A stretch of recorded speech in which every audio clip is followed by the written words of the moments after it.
What up YouTube, it's Mr. It's Company. In today's video, we are showcasing the absolute fantastic brand new Blood Knight overworld farming build, guys. This build is insane. It allows you to be either very fast when you're overworld farming or take a more casual approach and go into a clustered area like the ship and just sort of chill in the middle and let your bats do all the work for you as I itch my nose. Anyway, let's get straight to the video, guys. You're not going to believe how awesome this build is. I think a lot of people are going to be switching to the Blood Knight after they see this build because it's literally that good. And then just wait till we talk about the single target damage with some of these new essences. Guys, I will probably be on the Blood Knight for a while. I think I just fell in love. Let's get straight to it.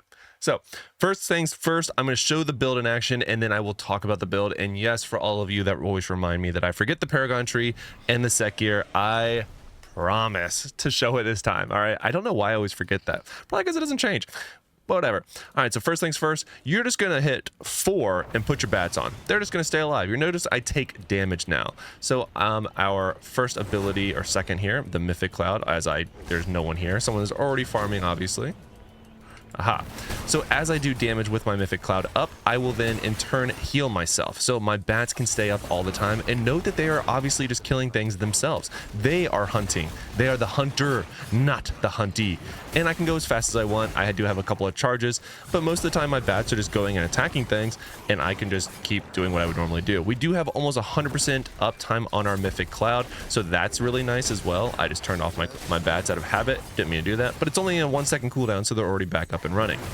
Now the one thing, the Mythic Cloud also gives you a slight speed buff. This is not as, in my opinion, and I cover this in, or if you haven't seen the video, I did come out with a video about the best farmers in the game, and I don't think this is the best or fastest, but it is definitely a unique farming style because your bats are the farmers. You're just sort of the person that has to make sure you don't die, so that way your bats stay alive, because they're actually pretty efficient.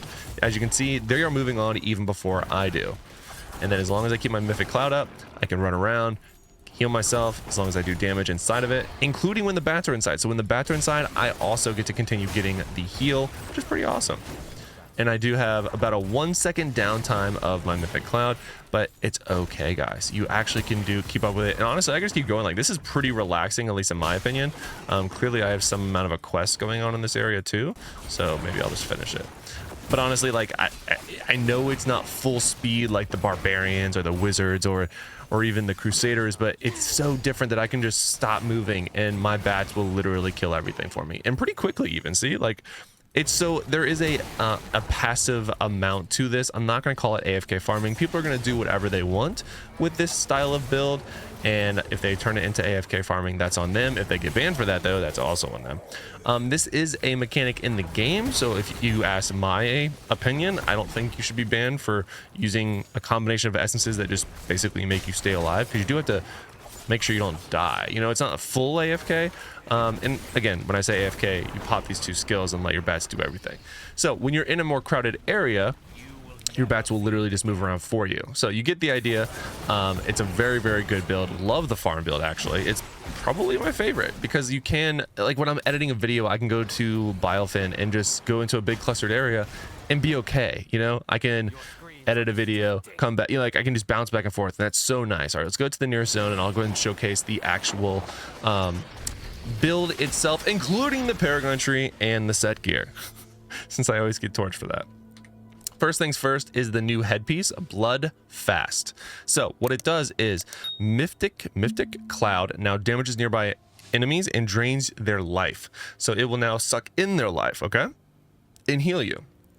Chest piece, I'm using Teaming Gata, which is buffing the bats. So Swarm of Bats also destroys enemy armor, increasing the damage they take by 19% for 3 seconds. It just really helps kill things faster. Boom. Now for the new shoulders, the Flagellant Spines, which is this is a huge part of it, obviously. Swarm of Bats now consumes your life to sustain the swarm as it hunts down enemies. Swarm of Bats damage increased by 80%. I do have an Awakened with a Swarm of Bats damage increased by 10%. I do have Blessed Pebble on it for the extended duration for more so the Mythic Cloud. For the pants, this one's actually pretty important too, guys.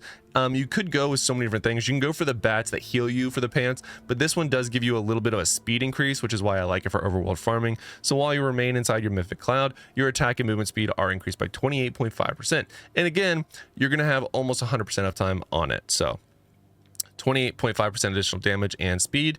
And then Indulgent Calligrapher, which is your Whirling Strike now causes you to dash forward, damaging and knocking back enemies in your path, while also applying a stacking bleed. Whirling Strike can be activated again up to 2 additional times. Very good for the movement. That's all we're using it for. And then we have the usual Spring of Hawthorn and the Beslaver for the Skewer combination. So you do additional damage after the Skewer. And then this one allows Skewer to basically throw you in the air and jump around. For the last one, you can kind of do whatever you want, but I do Hanging Chalice, which is after Shadow's Edge hits an enemy, 2 blades ricochet out randomly, targeting nearby enemies and dealing 21,000 damage to them. Again, I just like it because it makes it a little bit more of a ranged multi-attack, and for that reason, I love it. For the set gear, because I won't forget, like I said, I'm rocking a 4-piece Vithus and a 4-piece Shal Bass for, again, primary attack damage increased. For the Paragon tree, I am rocking Treasure Hunter because we're farming. We're overworld farming. I want to get the additional golden XP, so I use Treasure Hunter. What else? What else for the build? That's basically it, guys. So again, this is skills, because someone's gonna be like, oh, even though you showed skills the whole time. So for the first one, we are using Skewer, then Mythic Cloud, Whirling Strike, Swarm of Bats, and again, Shadow's Edge. I really, really like the Blood Knight, guys. I think I'll be on it for a while, and this build makes it very fun and gives you, again, so many different options to farm, either actively or more casually. Let me know what you guys think about the build in the comment section below. I, again, love it. Super good, in my honest opinion. And until next time, I hope to see you in a video soon.